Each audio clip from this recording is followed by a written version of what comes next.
Shalom Bapak Ibu dan Saudara terkasih.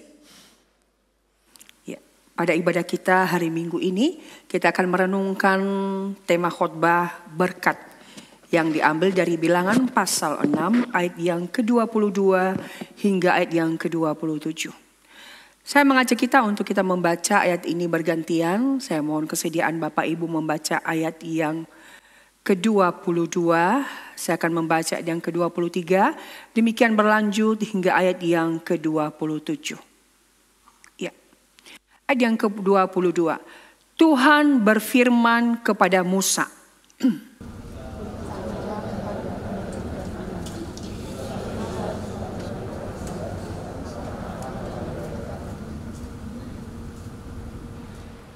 Ayat yang ke-24. Tuhan memberkati engkau dan melindungi engkau.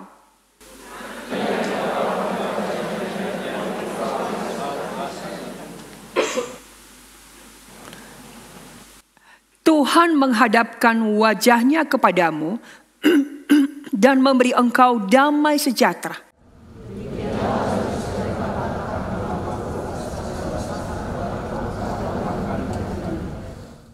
Demikian jauh pembacaan firman Tuhan.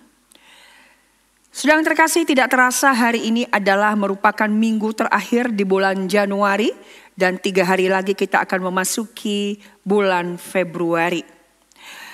Ada banyak isu yang kita dengar yang diprediksi mengenai tahun 2024 ini.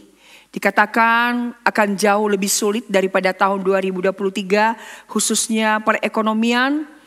Sampai-sampai ada himbauan tahun 2024 ini, hindari untuk membeli rumah, hindari untuk membeli kendaraan, karena diprediksi tahun ini akan jauh lebih sulit. Bapak Ibu yang terkasih, memang hidup ini adalah sebuah misteri ilahi, sebuah rahasia ilahi. Bahkan kita juga dan seluruh dunia sudah melewati badai yang besar, yakni pandemi, yang telah mengubah tatanan hidup kita. Dan pandemi tentunya sangat berdampak bagi dunia dan khususnya bagi Indonesia dan juga bagi kita secara pribadi. Namun apapun yang telah dihadirkan pandemi di tahun yang sudah lewat, kita boleh ada sebagaimana adanya hari ini. Dan itu bukan karena kekuatan kita, kehebatan kita, kemampuan kita, tapi semata-mata adalah karena Tuhan, karena berkat dan karena pemeliharaannya. Dan kita percaya di tahun 2024 ini yang masih misteri bagi kita, yang diprediksi akan jauh lebih sulit daripada sebelumnya. Kita yakin berkat Tuhan yang sama, yang sudah menuntun kita pada masa lampau, akan terus memimpin kita hingga hari ini dan juga untuk seterusnya. Bapak Ibu yang terkasih, dari perikop yang kita baca pagi ini, di sana kita akan diteguhkan kembali adanya berkat Tuhan yang menyertai saudara dan saya untuk berjalan di sepanjang kehidupan kita, baik untuk tahun ini dan juga untuk seterusnya. Yang pertama, berkat Tuhan yang menyertai kita adalah ayat yang ke-24. Tuhan memberkati engkau dan melindungi engkau. Saudara yang terkasih, berkat ini disampaikan oleh Tuhan kepada Musa untuk disampaikan kepada Imam Harun dan anak-anaknya dan akan diberikan kepada orang Israel. Berkat ini bukan sesuatu yang diminta oleh umat ataupun dimohonkan oleh umat, tetapi berkat ini diberikan oleh Tuhan atas inisiatifnya kepada umat. Dan hal ini meneguhkan kita betapa Tuhan peduli, betapa Tuhan memperhatikan, dan betapa Tuhan mengasihi umatnya Israel dan juga kita hari ini. Ketika Tuhan memberikan berkat ini kepada bangsa Israel, maka kita akan melihat apa yang menjadi konteks daripada berkat ini sehingga diberikan kepada orang Israel. Konteks Bilangan pasal 6 ini dilatar belakangi bahwa Israel telah ditebus untuk menjadi milik Tuhan, di mana mereka dipimpin Tuhan untuk meninggalkan Mesir menuju tanah perjanjian, tanah Kanaan. Tanah Mesir ini juga diibaratkan adalah sebuah tempat penderitaan bagi umat Israel, sebuah tempat perbudakan, dan Allah melepaskan mereka menuju tanah perjanjian. Dan konteks daripada pasal 6 ini juga adalah dilatar belakangi di mana pasal-pasal sebelumnya Israel dipersiapkan untuk memasuki, merebut, menduduki tanah perjanjian. Kalau kita membaca mulai dari pasal 1, pasal 2 dan berikut, pasal 1 sampai 4 di sana Tuhan mempersiapkan Israel secara fisik. Di mana di sana diadakan sensus untuk menghitung jumlah bangsa Israel sebagai persiapan mereka ketika mereka akan berhadapan dengan musuh. Dan juga di dalam pasal yang kelima dan keenam, di sana Tuhan memberikan persiapan spiritual kepada umatnya. Di mana pasal yang kelima itu Tuhan memberikan ketetapan, peraturan bagaimana mereka hidup sebagai umat Allah. Ketika mereka melakukan hidup yang cemar, bagaimana proses supaya mereka bisa menjadi suci dan kudus kembali. Dan kemudian di pasal yang keenam, di sana Tuhan memberikan kepada Israel sebuah berkat. Nah, saudara, ucapan berkat Tuhan ini kepada Israel yang disampaikan oleh imam sesungguhnya adalah merupakan sebuah deklarasi, sebuah pernyataan tegas tentang jati diri Allah dan sekaligus merupakan janji pasti Tuhan, sang pemilik dan pemimpin umatnya. Jadi berkat ini adalah merupakan deklarasi pernyataan tegas siapa Allah bagi Israel. Siapa Allah bagi umatnya. Bapak Ibu dan saudara terkasih, ada seorang yang bernama Gordon Keddie. Dia mengatakan jikalau di dalam pasal 6 yang terakhir itu disisipkan berkat Tuhan, itu bukan sebuah kebetulan. Karena di dalam pasal-pasal sebelumnya Tuhan memberikan ketetapan, peraturan bagi umatnya. Dan setelah memberikan ketetapan itu Tuhan memberikan berkat. Kita bisa memaknai ini adalah bahwa ketaatan, hidup taat dan dengan berkat Tuhan tidak terpisahkan. Seperti Tuhan berkata, jikalau engkau mentaati hukum-hukumku, ketetapanku, maka engkau akan diberkati. Tuhan menghendaki kepada umatnya dengan mematuhi ketetapan Allah, mereka pun akan mengalami berkat Tuhan itu. Nah, Bapak Ibu yang terkasih, berkat ini sering kita terima ketika disampaikan oleh hamba Tuhan di dalam setiap kebaktian-kebaktian yang kita ikuti pada hari Minggu. Nah, berkat ini ada 3 bagian. Ya, berkat yang pertama adalah Tuhan memberkati engkau dan melindungi engkau. Untuk memahami makna daripada berkat ini yang dicatat dalam ayat 24, kita akan melihat sepintas di dalam bahasa aslinya di dalam teks Ibrani.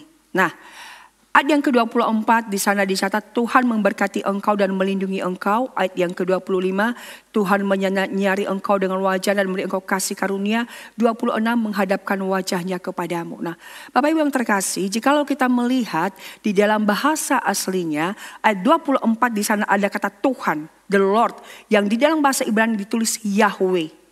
Ayat yang ke-25 juga di sana ada tulisan Yahweh, the Lord, ya, Tuhan.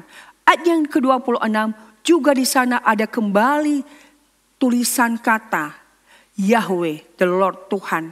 Kalau di Alkitab bahasa Indonesia kita menemukan tulisan kata Tuhan semuanya huruf besar, maka itu di dalam bahasa Alkitabnya adalah bahasa aslinya Alkitab bahasa Ibrani adalah Yahweh. Nah, saudara, kita melihat bahwa di dalam setiap berkat ini ayat 24 ada kata Tuhan, ayat 25 ada kata Tuhan Yahweh, 26 pun ada kata Tuhan. Maka penafsir mengatakan ketika Tuhan memberikan berkat ini adalah sebenarnya itu mewakili Allah Tritunggal. Tuhan ayat 24, Tuhan ayat 25, Tuhan ayat 26. Dan ketika kita membaca di dalam bahasa Indonesia, sangat jelas setiap berkat selalu diawali dengan kata Tuhan. Tuhan memberkati engkau dan melindungi. 25. Tuhan menyinarkan wajahnya kepadamu, menyinari engkau dengan wajahnya dan memberi engkau kasih karunia. Ayat yang 26, Tuhan menghadapkan wajahnya kepadamu dan memberi engkau damai sejahtera. Setiap berkat ini selalu diawali dengan kata Tuhan. Itu artinya Tuhan ingin menegaskan kepada kita bahwa Tuhan menempati posisi sebagai sumber berkat. Bahwa segala berkat adalah berasal dari Tuhan. Tanpa Tuhan, berkat itu tidak akan pernah ada.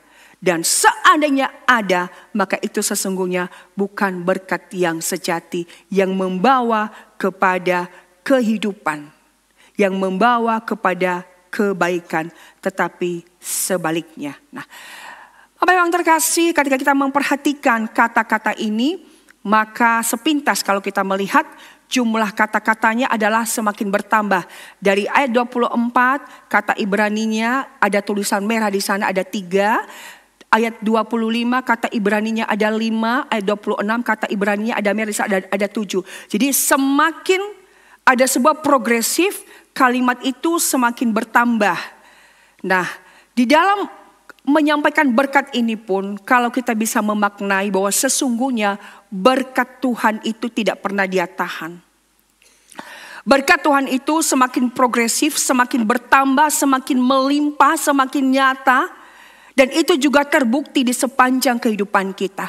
Bahwa berkat Tuhanlah yang telah memelihara kita hingga kita ada sampai hari ini. Bukan karena kekuatan kita, bukan karena hebat kita. Hal itu terbukti ketika dunia mengalami pandemi. Adakah manusia yang bisa mengelak dan menghentikannya jikalau bukan Tuhan? Adakah manusia yang bisa merubah dan menghentikan pandemi itu jikalau bukan Tuhan sendiri yang turun tangan? Hal ini membuktikan kepada kita bahwa Tuhanlah sesungguhnya yang berdaulat dan Tuhanlah sesungguhnya sumber segala berkat di dalam kehidupan kita sebagai umat Allah. Nah, kalau kita melihat di dalam Alkitab, kata berkat itu ada 2 yang dipakai, next, yaitu kata barakh. Ya, yang pertama kata barakh. Nah, saudara, kata berkat itu artinya adalah di dalam bahasa Alkitab bisa berarti berkat, pengharapan, pujian, salam, ataupun berlutut, ataupun menghormati. Ada beberapa kata berkat yang muncul di sini di dalam Alkitab. Tapi saya akan mengarahkan kita di dalam Mazmur 132 ayat 15. Di sana dicatat perbekalannya akan kuberkati. Ya, ada kata barak di sana, berkat dengan limpahnya. Kata limpah di situ pun memakai berkat. Kepada siapa Tuhan memberi berkat ini? Orang-orangnya yang miskin akan kukenyangkan, kupuaskan dengan roti. Sebuah ucapan anugerah dalam kecukupan jasmani. Jadi kita jangan terkecoh dan kita jangan membatasi berkat Tuhan bahwa berkat Tuhan itu adalah hanya secara materi, hanya diukur dengan harta, hanya diukur dengan hal-hal duniawi. Tetapi kata berkat yang dipakai di sini adalah memberikan sebuah makna kepada kita bahwa ada 2 kali muncul kata barak atau berkat di sini. Kuberkati dan juga dengan limpah. Kepada siapa? Kepada orang-orang yang miskin. Artinya adalah bahwa orang-orang yang miskin dalam tanda petik yang menurut dunia adalah orang-orang sederhana, itu pun mereka diberkati Tuhan. Mungkin kita berpikir bahwa orang diberkati Tuhan adalah hanya orang yang melimpah di dalam kecukupan.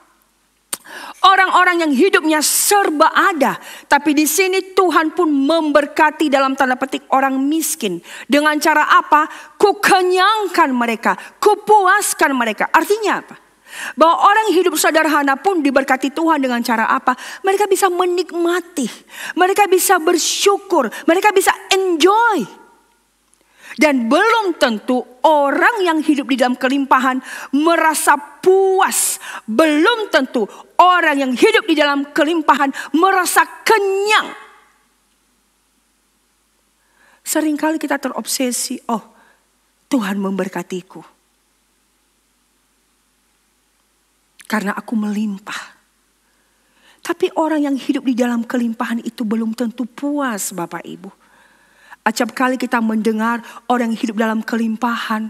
Bahkan hidup di dalam apa? Ketakutan, tekanan, kegelisahan, kekhawatiran. Tidak ada damai sejahtera.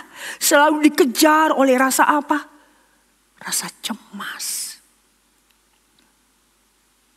Tapi orang yang dalam tanda petik miskin, sederhana, hanya cukup sehari demi sehari. Tapi ia bisa puas. Ia bisa berkata, thank you Lord. Ia bisa berkata, terima kasih Tuhan. Ia bisa berkata, aku bersyukur buat hari ini. Ya, itulah namanya berkat. Selanjutnya kata berkat juga kita bisa temukan di dalam bagian yang lain. Next. Ayub. Ada beberapa tapi saya khusus mengajak kita Ayub aja. Ayub pasal 5 ayat 17. Sesungguhnya berbahagialah. Di dalam bahasa Alkitab menggunakan kata Asher yang artinya berkat, pengharapan, keadaan berbahagia. Berbahagialah, diberkatilah manusia yang dalam tanda petik ditegur Tuhan. Seringkali kita punya konotasi orang yang dihajar Tuhan, orang yang dididik Tuhan, orang yang bangkrut, orang yang kena penyakit dalam tanda petik tidak diberkati Tuhan. Bahkan seringkali tanpa sadar kita menghakimi. Tuh kan dihukum Tuhan toh akibatnya. Tuh dihajar Tuhan. Tetapi ayat ini menegaskan kepada kita bahwa manusia yang ditegur, manusia yang dihajar, manusia yang diproses, manusia yang dididik Tuhan pun adalah Asher, diberkati. Tujuannya apa? Supaya orang tersebut tidak binasa karena ia disayang Tuhan. Orang yang dibiarkan di dalam kejahatannya, orang yang dibiarkan di dalam kefasikannya, namun hidupnya semakin melimpah. Dalam tanda petik seperti orang dunia berkata semakin sukses diberkati. Hati-hati, itu belum tentu berkat. Karena berkat yang sesungguhnya tidak akan pernah membawa kepada kehancuran dan kebinasaan. Tetapi membawa kita untuk semakin dekat kepada Allah. Kalau kita melihat setiap kata-kata berkat ini selalu diikuti oleh Tuhan, ya. Khususnya di bagian ini kita baca, berbahagialah manusia yang ditegur Tuhan. Ada kata Tuhan di sana. Mazmur, berbahagialah orang yang tidak berjalan menurut nasihat orang fasik. Ya, kemudian Mazmur 128, berbahagialah setiap orang yang takut akan Tuhan. Selalu ada kata Tuhan. Itu artinya bahwa di balik berkat yang kita terima, ada karya tangan Tuhan yang bekerja. Dengan tujuan memimpin ke jalan pada kehidupan yang benar dan kekal. Di dalam setiap ayat yang kita baca sebelum dan sesudahnya, tidak pernah orang yang diberkati Tuhan itu menuju kebinasaan. Tidak pernah orang yang diberkati Tuhan itu menjadi sesat. Tidak pernah orang yang diberkati Tuhan itu hidupnya menjadi hancur. Jadi kalau ada seseorang yang menurut kita diberkati Tuhan, tetapi hidupnya semakin jauh dari Tuhan, semakin rusak hidupnya, itu bukanlah berkat. Karena berkat yang sesungguhnya adalah membawa seseorang itu untuk di jalan yang benar dan tetap dekat kepada Tuhan. Bapak Ibu yang terkasih, bagaimana kita juga menyikapi akan berkat Tuhan di dalam hidup kita? Adakah di tahun ini kita merasa khawatir dan takut? Dan adakah kita merasa orang yang tidak diberkati Tuhan? Karena ada pandangan-pandangan yang selama ini menghantui kita seperti pandangan dunia. Mungkin selama ini kita pernah berpikir bahwa berkat itu adalah selalu konotasinya pada apa yang bisa dihitung. Yang terlihat oleh mata, harta, uang, jabatan. Hal-hal yang sementara. Dan juga kita berpikir orang yang diberkati Tuhan itu orang yang tidak pernah punya masalah. Orang yang diberkati Tuhan itu orang yang hidupnya selalu mulus. Orang yang diberkati Tuhan itu orang yang tidak pernah gagal. Tapi di sini dikatakan diberkatilah orang yang ditegur Tuhan. Orang yang ditegur Tuhan itu dalam tanda petik memang tidak enak. Orang yang ditegur Tuhan itu adalah dia bisa gagal, dia bisa sakit, dia bisa bangkrut. Tapi berbahagialah, diberkatilah. Karena kenapa? Tuhan menegur dia karena Tuhan sayang dia. Agar dia tidak menuju kepada kebinasaan. Apapun keadaan kondisi kita hari ini. Mungkin dalam tanda petik kita juga sedang ditegur Tuhan. Itu bukan karena Tuhan mengutuk kita, tidak. Tapi justru sebaliknya itu berkat. Yang membawa kita untuk kembali kepada Tuhan. Yang membawa kita menyadarkan, oh iya, tanpa Tuhan aku bukan apa-apa, bukan siapa-siapa.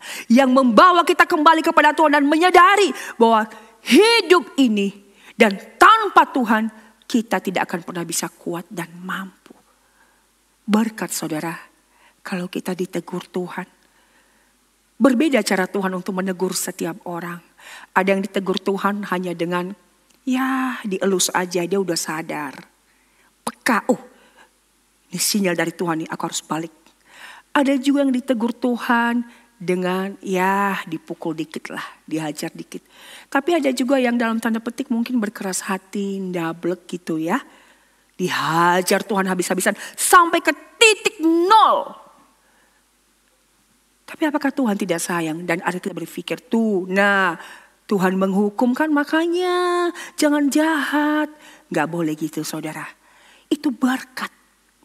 Untuk membawa dia mengalami Tuhan. Untuk membawa dia mengalami kelimpahan Tuhan. Untuk membawa dia mengalami berkat Tuhan. Seperti Ayub yang berkata, kalau dulu aku hanya mendengar Tuhan dari kata orang. Tapi sekarang aku memandang kepada Tuhan. Itulah tujuan Tuhan. Memberkati kita dengan segala bentuk cara apapun. Supaya kita mengalami siapa dia. Next yang berikut. Ya. Sebenarnya ini bukan berkat, mohon maaf. Ini kata ini sebenarnya adalah dilindungi ya. Kita akan belajar dari kata yang kedua. Setelah ayat yang pertama itu, Tuhan memberkati engkau dan melindungi engkau. Kata melindungi itu artinya memelihara, menjaga, mengikuti, mengamati, memperhatikan, menggenggam. Kata ini pun dipakai ketika Tuhan mengatakan kepada Adam dan Hawa, menempatkan mereka di Taman Eden supaya mereka menjaga, memelihara taman itu. Ya, jadi kata syamar pun dipakai di sana. Tetapi sebagai manusia, ketika kita melakukan melindungi, merawat, menjaga, kita harus akui kita itu terbatas. Contohnya ya. Ketika anak kita kuliah di luar kota, kita akuilah, aku sendiri kalau kita bantuan ada rasa khawatir. Kita kan tidak tahu ya bagaimana anak kita di sana, apalagi kalau dia sakit, kita sebagai orang tua pasti khawatir. Kalau anak kita sakit jauh dari kita, jauh di luar kota seperti itu. Nah, jadi ketika Tuhan mengatakan, aku melindungimu. Hal ini adalah sebenarnya menyatakan bahwa hanya Tuhan yang sanggup melindungi kita. Hanya Tuhan yang sanggup menjaga kita. Hanya Tuhan yang sanggup 24 jam non-stop menjaga kita, mengkeep kita, melindungi kita dari segala ancaman, dari mara bahaya, dari kejahatan, dari segala hal apapun. Itu artinya penjaga saudara dan saya tidak pernah terlelap. Jadi luar biasa berkat Tuhan ini Bapak Ibu. Bukan hanya memberkati kita, tapi juga menjaga kita. Pemeliharaan Tuhan di sini ibarat gembala menjaga domba. Nah, jadi sungguh luar biasa ya. Penyertaan Tuhan, perlindungan Tuhan, pemeliharaan Tuhan bagi kita tidak akan pernah berhenti. Tapi terus senantiasa menjaga kita setiap saat, setiap waktu.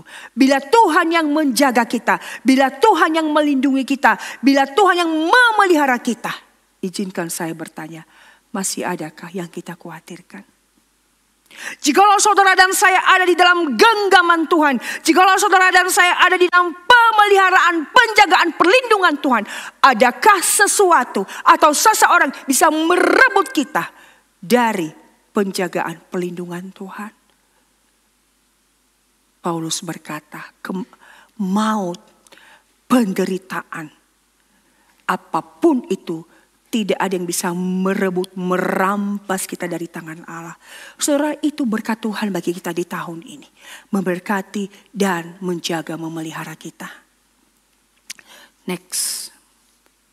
Ya. Tuhan menyinari engkau dengan wajahnya dan memberi engkau kasih karunia.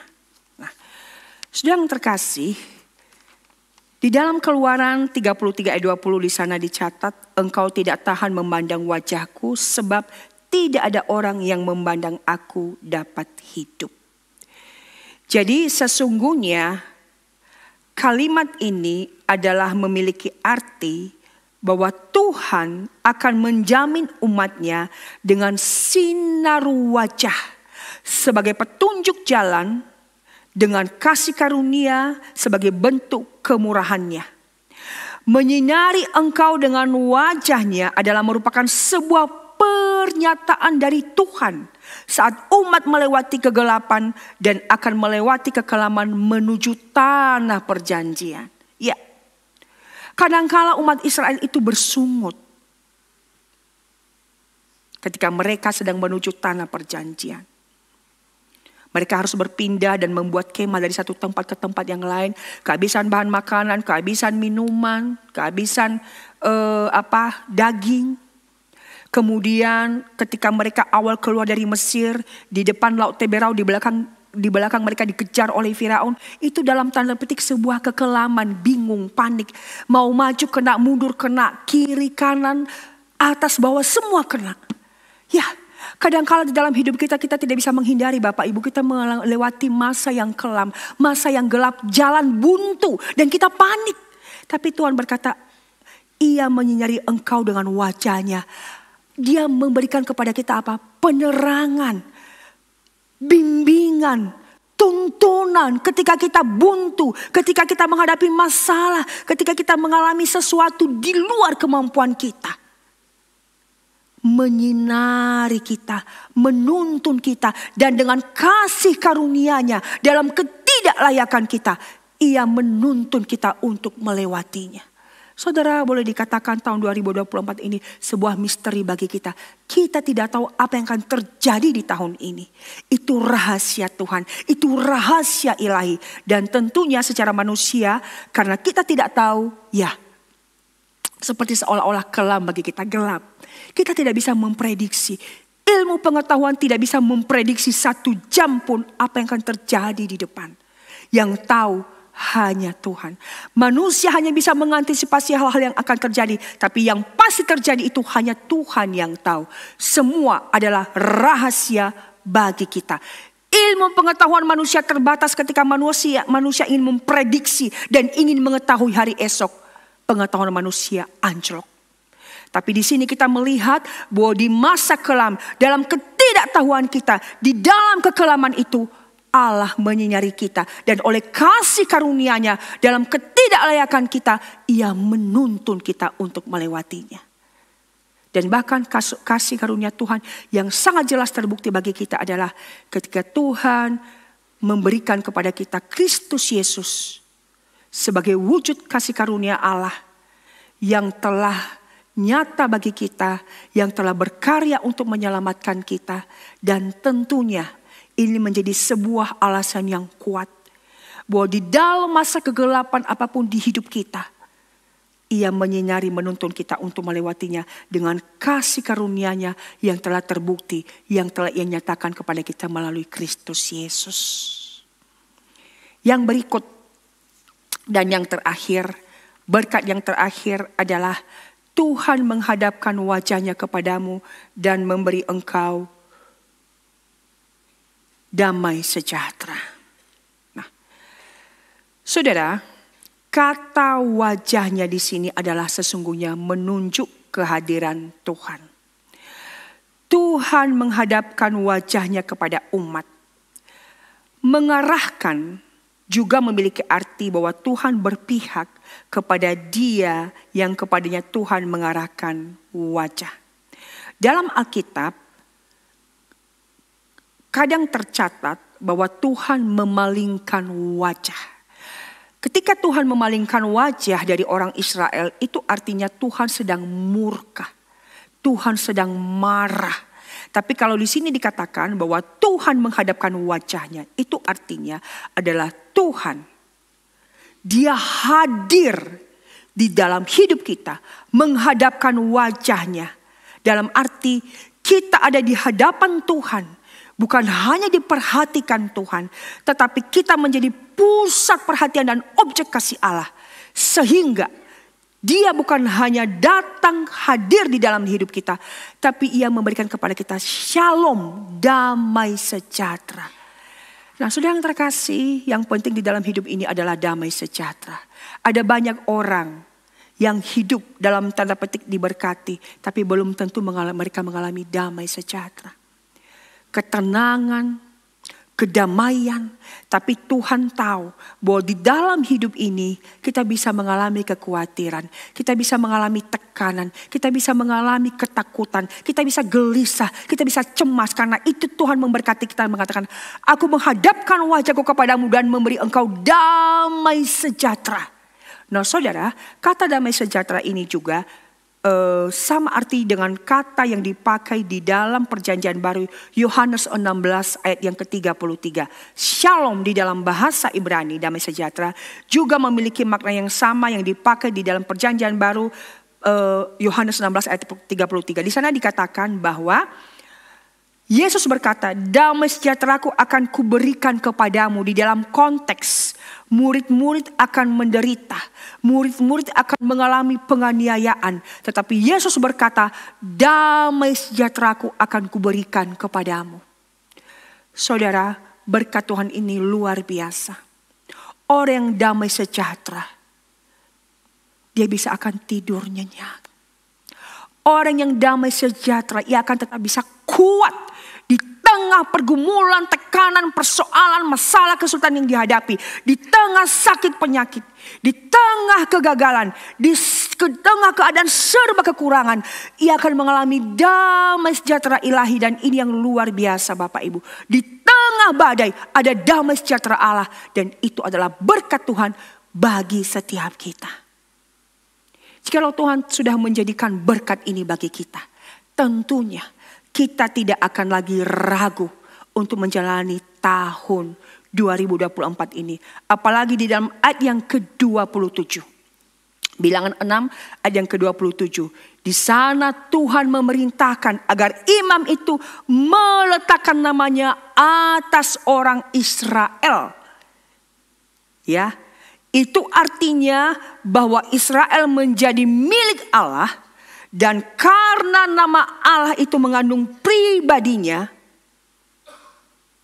karena nama Allah itu adalah juga merupakan pribadi Allah sendiri, maka barang siapa kepada nama Allah itu diletakkan, maka atasnya ia mempunyai kepastian akan berkat-berkat Allah yang telah diutarakan di dalam ketiga bagian ini.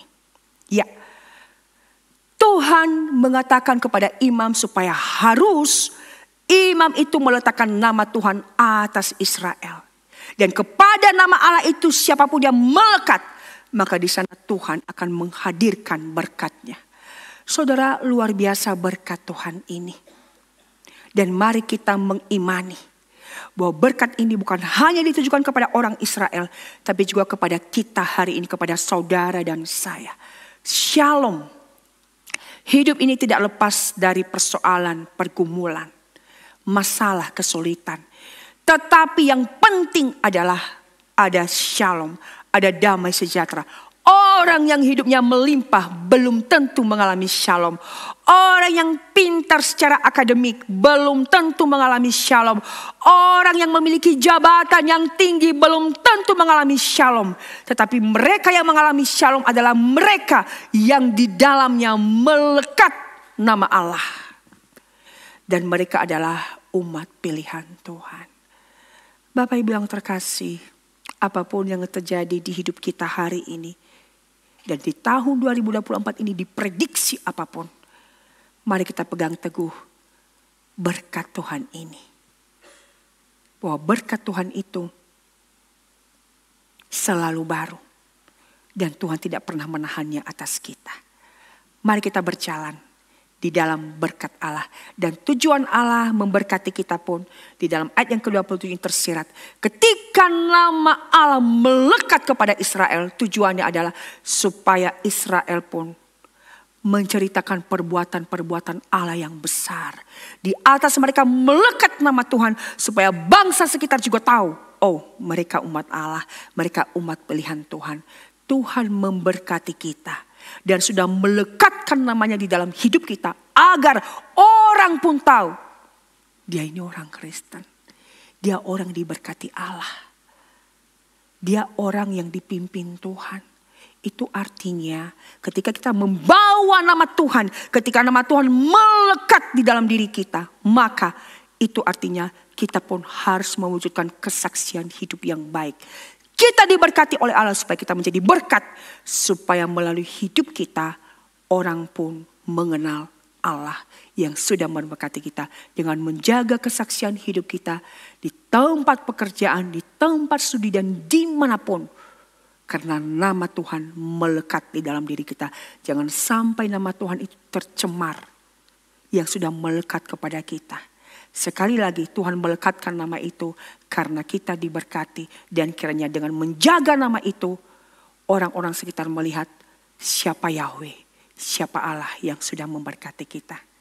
Kiranya Tuhan memberkati kita dengan firman Tuhan ini. Dan kita terus menghidupinya. Diberkati untuk menjadi berkat. Amin.